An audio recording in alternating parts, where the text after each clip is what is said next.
my lovelies. So the part 2 became like a part 3 because it just kind of kept going on. I had some serious issues to talk about. I had to talk about some things that I hadn't talked about with other people, some things I really had to talk about. So I actually decided to do a part 3. So welcome.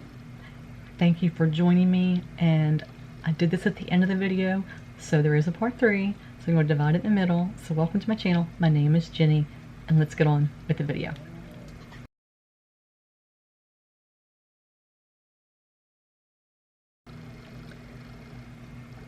And I haven't really talked about this. I think I might have said it once, but there's some people out there that I know this will help.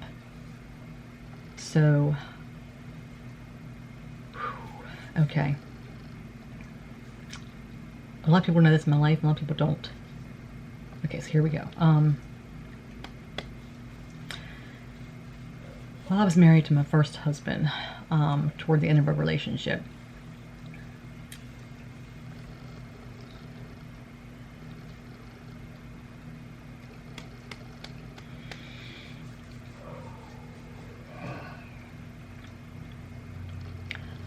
I was date raped. And I blame myself on that for about 30 years.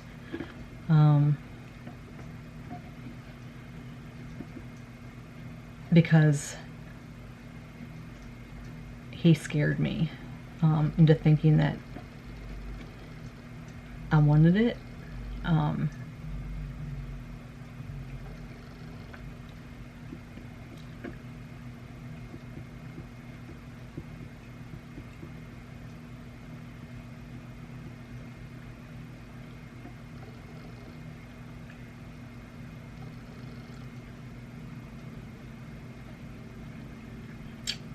I got in the car with him, and he took me to a lake, and he told me there was a gun in the car. And he's like, yeah, you don't have to do this, but I have a gun in the car, and I've used it before, and I'll use it again. So I did it. It hurt. I didn't talk all the way back. He dropped me off. And then I got flowers the next day. Threw them right in the trash can. About a week maybe. I don't even remember anymore because I've blocked the time out on my brain.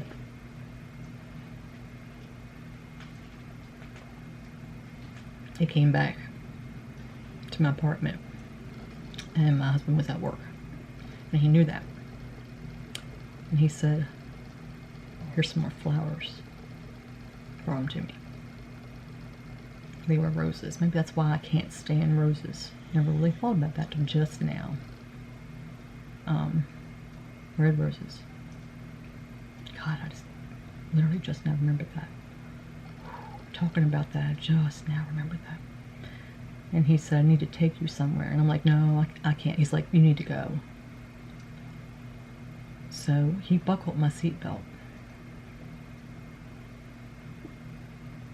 And he said, hold on, sugar. You're going for a ride. And to this day, if someone calls me sugar, I freak out. Just don't call me sugar. So he takes me down the road, flying so fast. And then he takes me down this back road. And I start screaming and screaming and screaming to take me home, or I'm going to tell people what happened.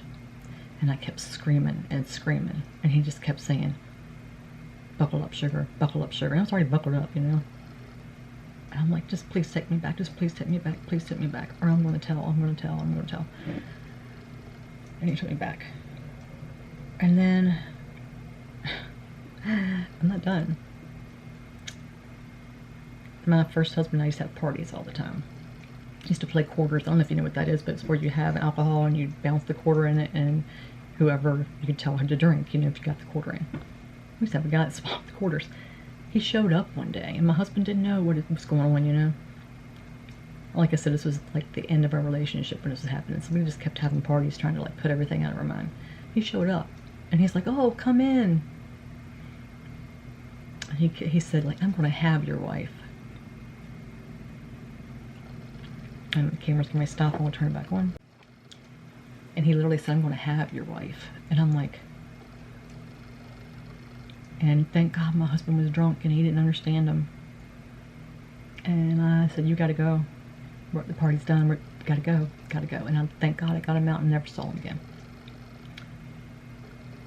That messed with me sexually for a long time.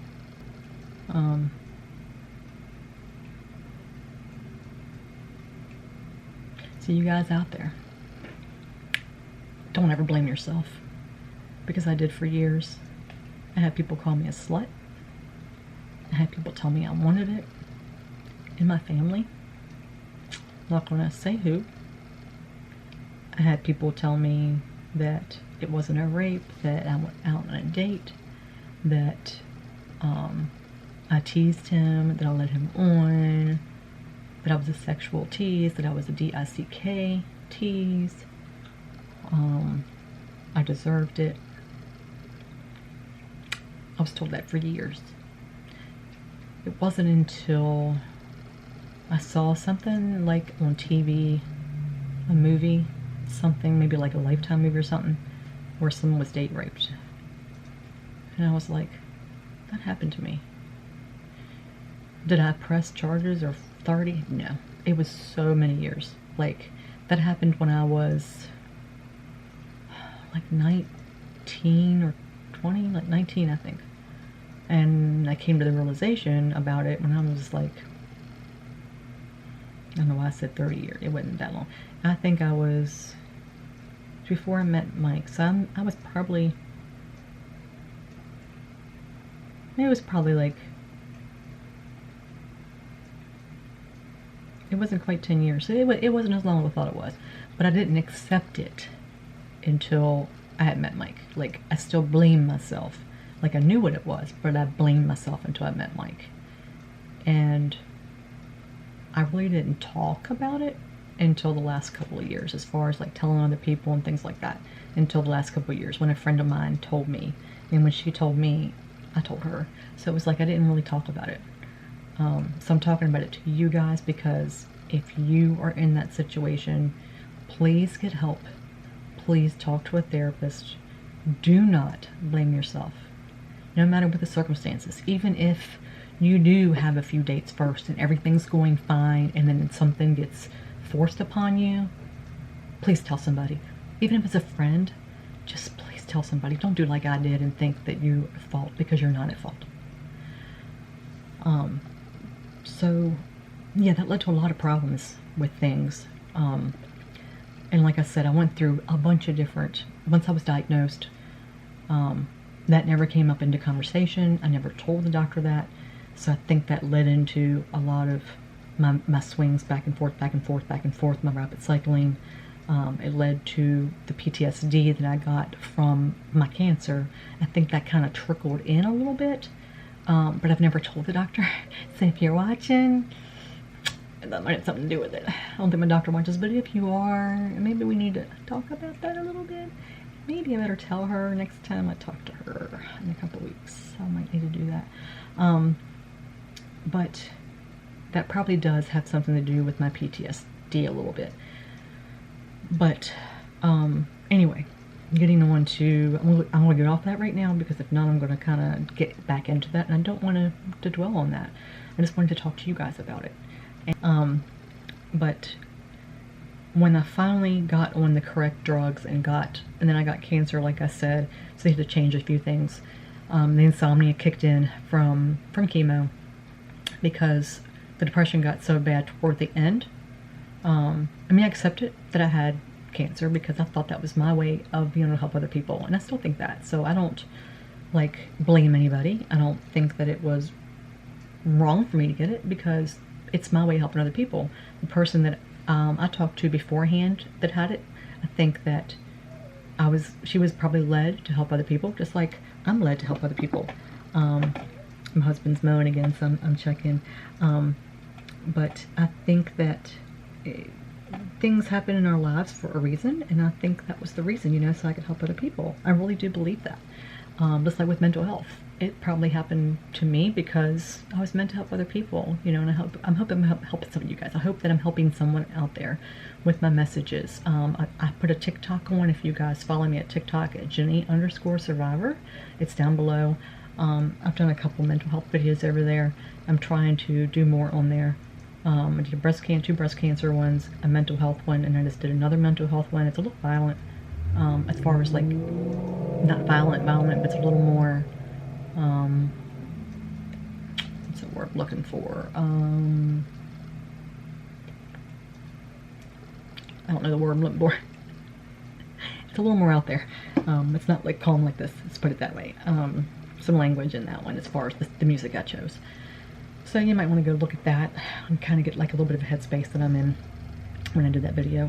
Which, you know, it's the same clothes, so a little bit of how I was feeling this morning.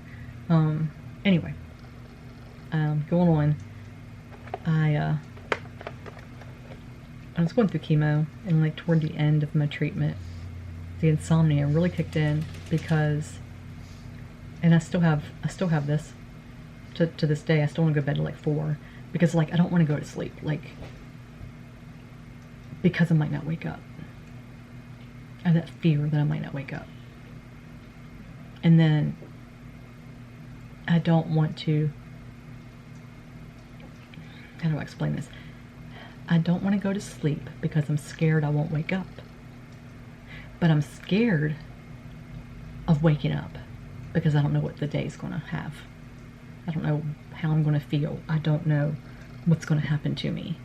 So if that makes sense to some of you guys out there, then you know what I'm talking about.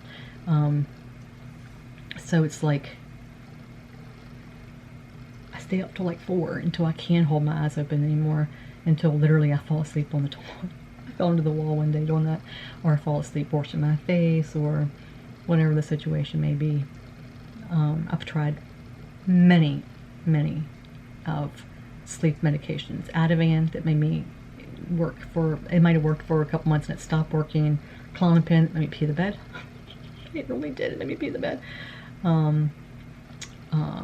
Nortriptyline, gosh, I don't even remember. I've tried so many. Xanax, didn't work at all. Different types of Xanax.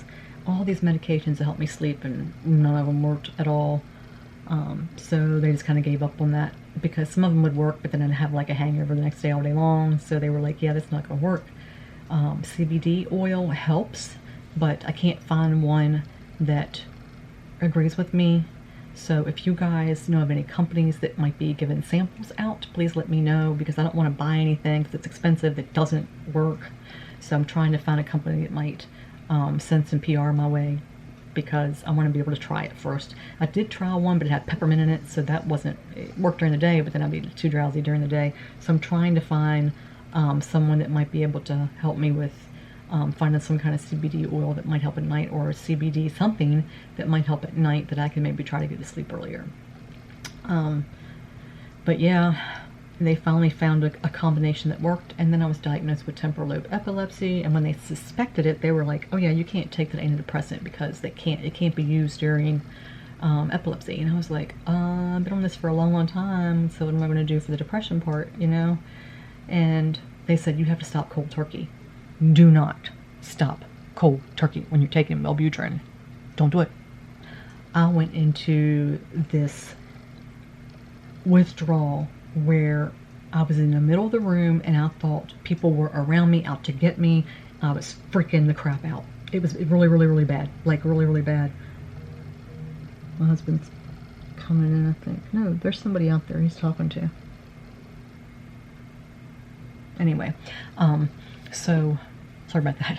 So it was bad. It was really bad. I don't know why he told me to quit cold turkey, because I was freaking out like for 3 days. We actually, my son Jacob and I had plans to go to a musical. It was a musical or play or something.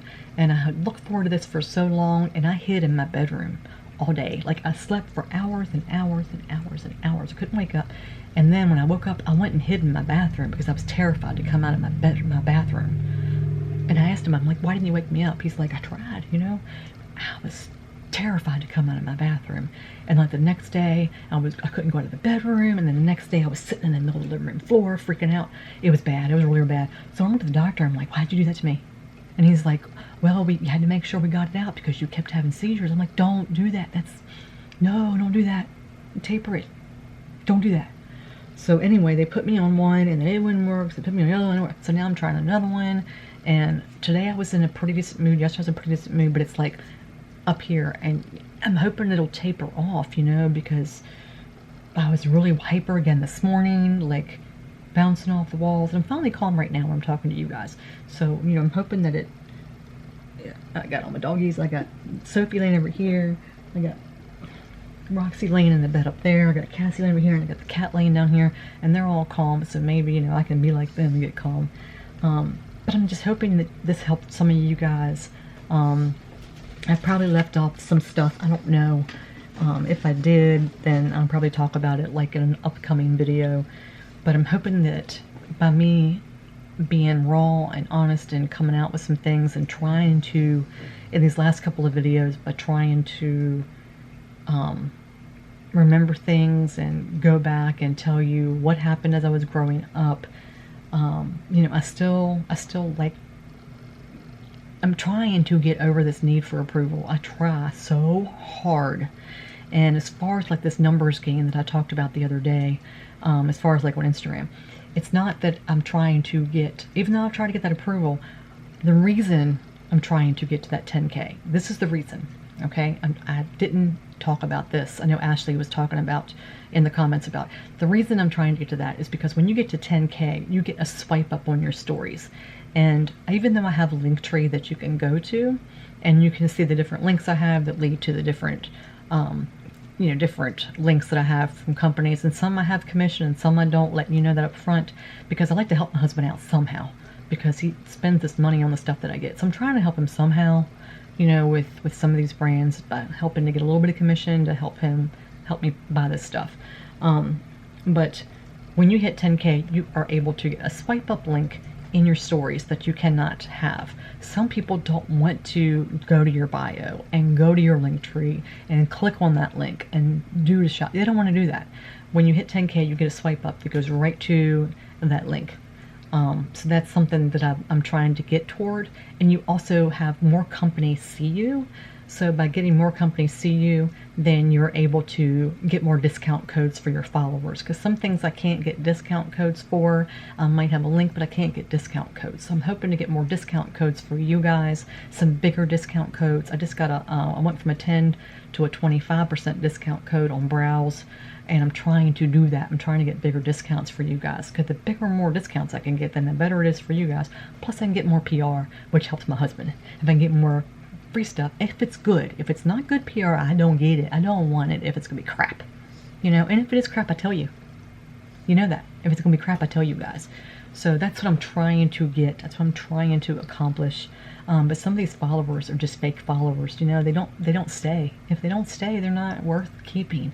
You know what I mean? And I try to interact as much as I can, but here lately I haven't been doing that good of a job with it. So my bad. And they deserve to leave if I'm going to be that way. So I'm hoping that I can get caught up on here, because my brain is just fried right now.